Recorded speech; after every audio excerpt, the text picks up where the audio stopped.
ነዋሪዎችን ያስቆጣው ግድያና የፖሊስ ምላሽ።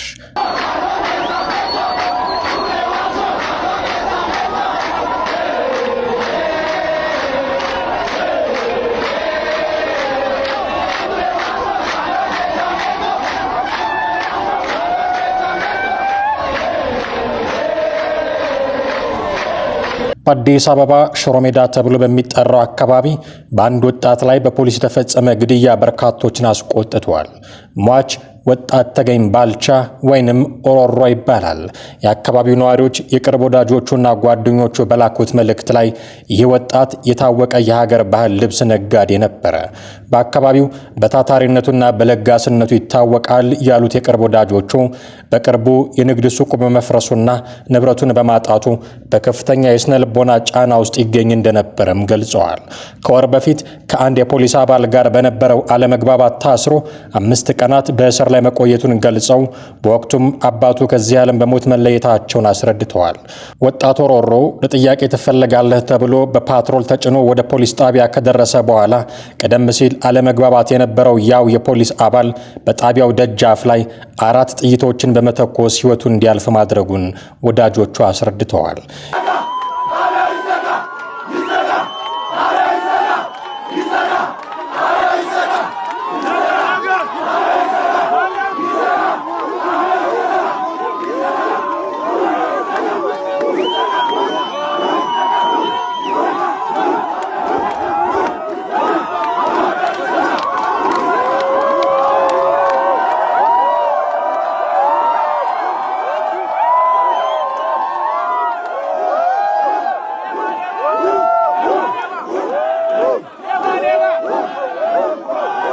ይህ አሳዛኝ ክስተት በአካባቢው ነዋሪዎች ዘንድ ከፍተኛ ቁጣና ሐዘን የቀሰቀሰ ሲሆን በተለይም የሟች እናት የአባቱን ሞት ተከትሎ ከደረሰባቸው ሐዘን ሳያገግሙ ልጃቸውን ማጣታቸው መሪር ሐዘን ውስጥ እንደጣላቸው ተናግረዋል። የወጣቱ ሥርዓተ ቀብር በቁስቋም ማርያም በተፈጸመበት ወቅት ሽሮ ሜዳ አካባቢ ተሽከርካሪ መንገዶች ተስተጓጉሎ ነበረ። ፍትህ ፍትህ ፍትህ ይሰጠን ሲሉም ለቀስተኛው ጥያቄውን ሲያቀርብ ነበረ።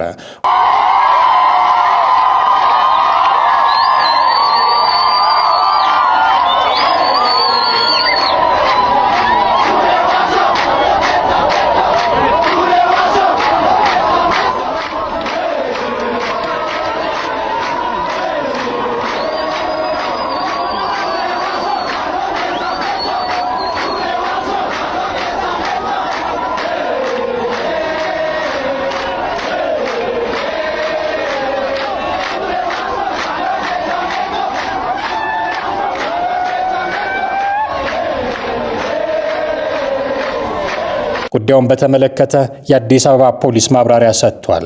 የሰው ሕይወት ያጠፋን የፖሊስ አባል በቁጥጥር ስር አውለን ምርመራ እያጣራን ነው ብሏል። የአዲስ አበባ ፖሊስ ዋና ጠቅላይ መምሪያ ሚያዝያ 29 ቀን 2018 ዓ.ም በጉለሌ ክፍለ ከተማ ወረዳ 1 ከቀኑ 10 ሰዓት ከ40 ላይ አቶ ተገኝ ባልቻ በክላሽንኮቭ ጠመንጃ መገደሉን አረጋግጧል። ግድያውን የፈጸመው ረዳት ሳጅን ማቴዎስ ተመቸው ሲሆን ግለሰቡ በቁጥጥር ስር አውሎ ምርመራ እያጣራ መሆኑንም አስታውቋል።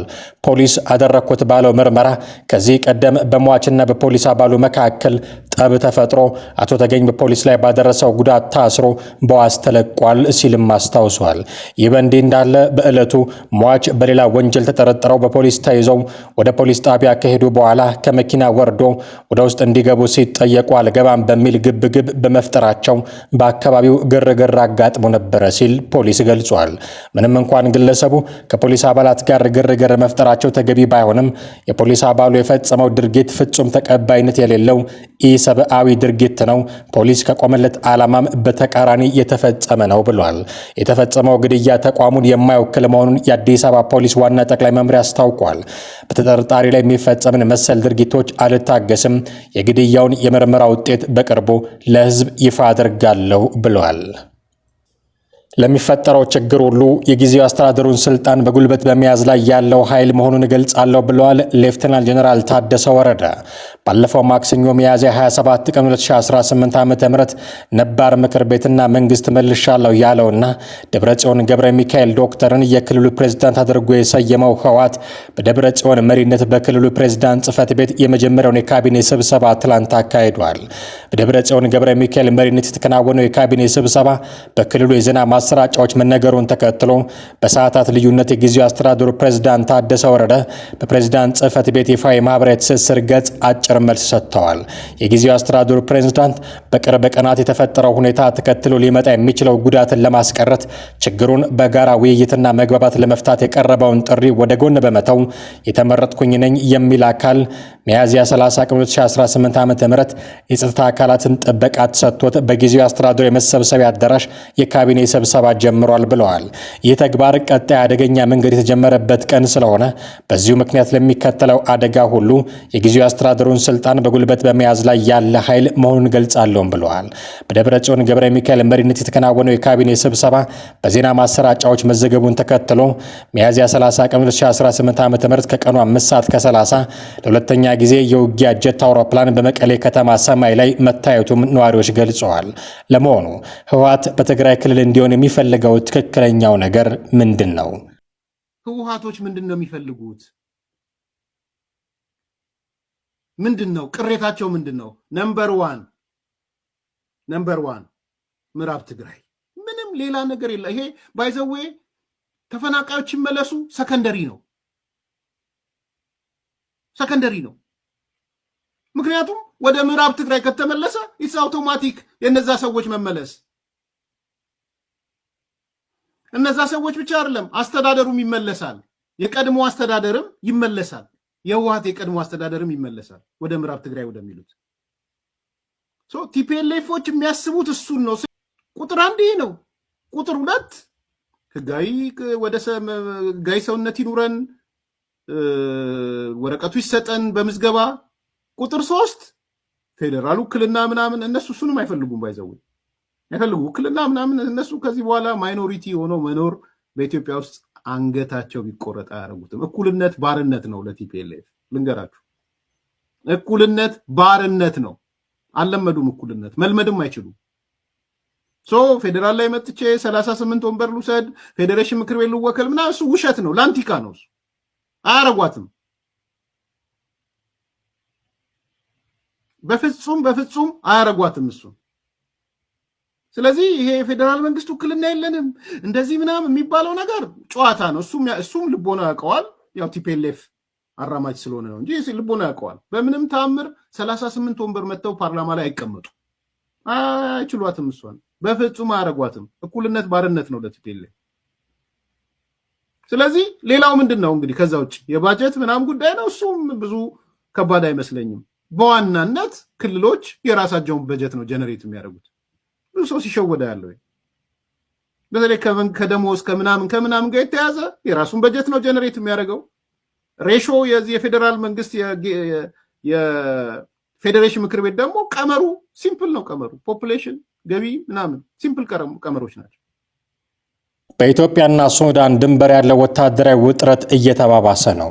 በኢትዮጵያና ሱዳን አዋሳኝ ድንበሮች ላይ ያለው ወታደራዊ ግንኙነት ጥሩ ላይ እንዳልሆነም እየተነገረ ነው። የሱዳን ጦር በሁለት ሀገራት ድንበር በሆኑት በብሉ ናይል ግዛትና በአልፋሽጋ አካባቢዎች ተጨማሪ ወታደሮችንና የጸረ አውሮፕላን መከላከያ መሳሪያዎችን እያሰማራ መሆኑ ታውቋል። የሱዳን መንግስት በድንበር ላይ ኃይሉን እያጠናከረ ያለው ኢትዮጵያ በሱዳን ለ3 ዓመታት ለዘለቀው የእርስ በርስ ጦርነት ለአማጽያን ድጋፍ እየሰጠች ነው የሚል ክስ ካቀረበ በኋላ ነው። የሱዳን ወታደራዊ መንግስት ኢትዮጵያና የተባበሩት አረብ ኤሚሬትስ በሱዳን የውስጥ ጉዳይ ጣልቃ እየገቡ መሆኑን ቢገልጽም ሁለቱም ሀገራት ክሱን በጽኑ አስተባብለዋል። በቅርቡ ይፋ የሆነ የዮል ዩኒቨርሲቲ ጥናት ኢትዮጵያ በዘር ማጥፋት ወንጀል ከሚጠረጠሩ የሱዳን ሚሊሻዎች ጋር ግንኙነት አላት ሲል የገለጸ ሲሆን ይህም በዲፕሎማሲው ረገድ ተጨማሪ ጫና ፈጥሯል። ሱዳን በቅርቡ ለደረሰባት የድሮን ጥቃት ኢትዮጵያን ተጠያቂ ማድረጓ ለወታደራዊ ዝግጅት እንደ ምክንያትም ተጠቅሷል። ይህ የወታደራዊ ኃይል ክምችት በአፍሪካ ቀንድ ያለውን ቀውስ ይበልጥ እንዳያባብሰው ዓለም አቀፍ ተመልካቾች ስጋታቸውን እየገለጹ ይገኛሉ። እጅግ አስፈሪው የወደፊቱ በሽታ ሃንታ ቫይረስ። ከኮሮና ቫይረስ በላይ አስከፊ የሆነ ሃንታ ቫይረስ ተከስቷል። በቫይረሱ ከሚያዙ 100 ሰዎች 40ዎቹ የመሞት ዕድላቸው ከፍተኛ ነው ተብሏል። አሁን ላይ ከተጠረጠሩት 8 ሰዎች 5ቱ ተገኝቶባቸዋል። መተላለፊያው አይጥ ነው። በአንድ ሽርሽር መርከብ ላይ ከተጠረጠሩ 8 ሰዎች መካከል በ5ቱ ላይ የሃንታ ቫይረስ መገኘቱን የዓለም ጤና ድርጅት ዋና ዳይሬክተር ዶክተር ቴዎድሮስ አድሃኖም ገልጸዋል። ቀሪዎቹ 3 ሰዎች ደግሞ አሁንም በጥርጣሬ ላይ መሆናቸውን ጠቁመዋል። እንደ ዶክተር ቴዎድሮስ ገለጻ የአዲሱ ቫይረስ የክትትልና የቆይታ ጊዜ እስከ 6 ሳምንታት ሊራዘም ስለሚችል ተጨማሪ ተጠቂዎች ሊመዘገቡ እንደሚችሉ ስጋታቸውን ገልጸዋል። ድርጅቱ ክስተቱን በጥንቃቄ የተከታተለው እንደሚገኝና የሕዝብ ጤና ስጋት ደረጃውንም እየገመገመ መሆኑን አስታውቀዋል። የነ ማስረሻ ሰጤና ኮሎኔል ፋንታሁን ቡድን በመንግስት ላይ ቅሬታ አቀረበ። ለተሃድሶ የተሰጠ ያለው ስልጠና አጥጋቢ አይደለም ሲል በአማራ ክልል ትጥቅ ትግል ላይ የነበረውና አሁን ከሀገራዊ ምክክር ኮሚሽን ጋር እየተወያየ ያለው የፋኖ ክንፍ አስታወቀ። የኢትዮጵያ ሀገራዊ ምክክር ኮሚሽን በበኩሉ በጫካ ካሉ ከታጣቂዎች ጋር እያካሄደ ያለውን ግንኙነትን በተመለከተ አንዳንድ ጉዳዮች በግልጽ አይነገሩም ብሏል። የአማራ ፋኖ ህዝባዊ ድርጅት ወታደራዊ አስተዳደር መምሪያ ኃላፊ ኢያሱ አባተ እንደገለጹት ለተሃድሶ በትንሹ 90 ቀናት መሰጠት ነበረበት ያሉ ሲሆን አሁን ላይ ግን እየተሰጠ ያለው ለ7 ቀናት ብቻ መሆኑን ገልጸዋል። አመራሩ ምንም እንኳን ተሃድሶ በዓለም አቀፍ ፈንድ የሚካሄድበት አግባብ ቢኖርም ከጦርነት ቀጠና ወጥተው ወደ ማህበረሰቡ ለሚቀላቀሉት ከስነልቦናዊ አንስቶ እስከ ኢኮኖሚያዊ ጉዳዮች ድረስ ድጋፎች መደረግ እንዳለባቸው አጽንኦት ሰጥተዋል። የተለያዩ ፕሮጀክቶችን ቀርጸን በመንቀሳቀስ ላይ ነን ያሉት አመራሩ ወደፊት በጫካ የቀሩትን ታጣቂዎች እንዲቀላቀሏቸው እንደሚሰሩም ገልጸዋል። አሁን ላይ በምክክር ሂደት ውስጥ ያሉትን ታጣቂዎች ለመንቀሳቀስ ካላቸው ነጻነት ጋር በተያያዘ ከጋዜጠኞች ጥያቄዎች የቀረቡ ሲሆን ከሁለቱም ወገን ከድህረ ጦርነት በኋላ ያሉ ጉዳዮች በዓለም አቀፍም ጭምር የተወሳሰበ ነው የሚል ምላሽ ተሰጥቶባቸዋል። ኮሚሽነር ዮናስ አዳዬ ሀገራዊ ምክክር ኮሚሽን ከታጣቂዎቹ ጋር ከሚያዝያ 27 ቀን 2018 ዓ.ም ጀምሮ ሲያካሄድ የነበረውን ምክክር ማጠናቀቁን ተናግረዋል። ኮሚሽነሩ ታጣቂ ኃይሉ ከአጀንዳዎች በተጨማሪ መፍትሄ የሻሉ ያላቸውን ሀሳቦች እንዳቀረበም ተናግረዋል። ዮናስ አዳዬ አሁን ላይ በብዙ አካባቢዎች ያሉ ታጣቂዎችንም ጭምር መሰል ውይይቶች ለማካሄድ እንቅስቃሴ ላይ መሆናቸውን ጠቁመዋል። ኮሚሽነሩ ከአማራ ፋኖ ህዝባዊ ድርጅት የተደረገው ምክክር ለሰላም ጉልህ ሚና አለው ሲሉም አክለዋል። ወታደራዊ አመራሩ ኢያሱ አባተ በበኩላቸው አሁን ላይ ምክክሩን እየመሩት ያሉት እስከ 70 የሚደርሱ አመራሮች ናቸው ያሉ ሲሆን ባለፉት ቀናት 153 የሚደርሱ የድርጅቱ አባላት በምክክሩ ላይ ተሳትፈዋልም ብለዋል። ኃይላችን አዲስ አበባ መጥቷል የሚሉት ኢያሱ ከዚህ ቀደም ስለነበሩት ሁኔታዎች ሲያስታውሱ ጫካ የነበርነው መሮን ደብሮን አይደለም በማለት ተናግረዋል። ድርጅቱ አሁን ላይ የሚደረገውን ምክክር እንደ አማራጭ የወሰደው ሲሆን ከትግሉ አልወጣንም ሲሉም ተደምጠዋል። ከትጥቅ ትግል ከወጡበት ጊዜ ጀምሮ አሁን ድረስ የፖለቲካ እስረኞች እንዲፈቱ ጥረት እያደረጉ መሆኑንም በመግለጽ እስካሁን ሲሰሩት የነበረው ኃይላቸውን ማረጋጋት ላይ እንደነበረም ጠቅሰዋል። ኮሚሽነሩ በጫካ ላሉ ታጣቂዎች በተደጋጋሚ ወደ ምክክር እንዲቀርቡ ጥረት እያደረግኩ ነው ማለቱን ተከትሎም በምንም መልኩምና ምን ያህል ርቀት ሄደው እንዳገኟቸውም ተጠይቀዋል። ኮሚሽኑ በምላሹ አንዳንድ የሰላም ሂደቶች አዳጋችና በጥንቃቄ መሆን ያሉባቸው በመሆኑ ሁሉም ነገር በግልጽ አይነገርም ብለዋል። የሰላምን አማራጭ ተቀብሎ ከመንግስት ጋር እየሰራ ያለው የፋኖ ክንፍ እንዲህ ሲል በጫካ ያሉት ደግሞ አዲሱ ጥንቅጥ ውስጥ ገብተዋል። እስክንድር ነጋና በእርሱ ስር ያሉ ሰዎች የአዲስ አበባ ሚዲያ ምክር ቤት የሚባል አዲስ ነገር ይዘው መምጣታቸውን ተከትሎ ከተሰማበት ጊዜ ጀምሮ የፋኖ ጉዳይ በጣም አሳሳቢ ሆኗል።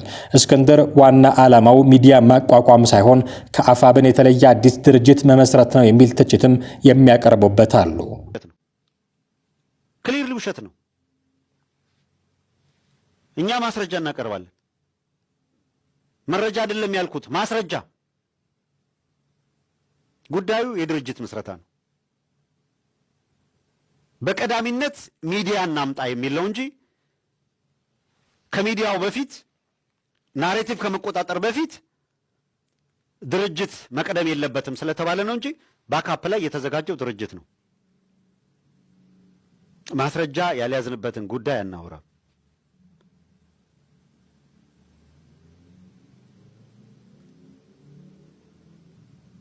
ሁለተኛ ከዚህ ምስረታና እንቅስቃሴ ሂደት ውስጥ አለ የለም አርበኛ እስክንድር ነጋ የሚል ነው። እሱንም አጣራል። ከጀርባ አለ ብቻ ሳይሆን ሐሳቡንም ያመጣው አመራሩንም ያሰባሰበው ሰነዱንም ያዘጋጀው አመራሩንም የመረጠው እሱ ነው። which is true። ሰነድ ማዘጋጀት ሌላው ሲጠራ መጥቶ ሹመት ነው የተቀበለው።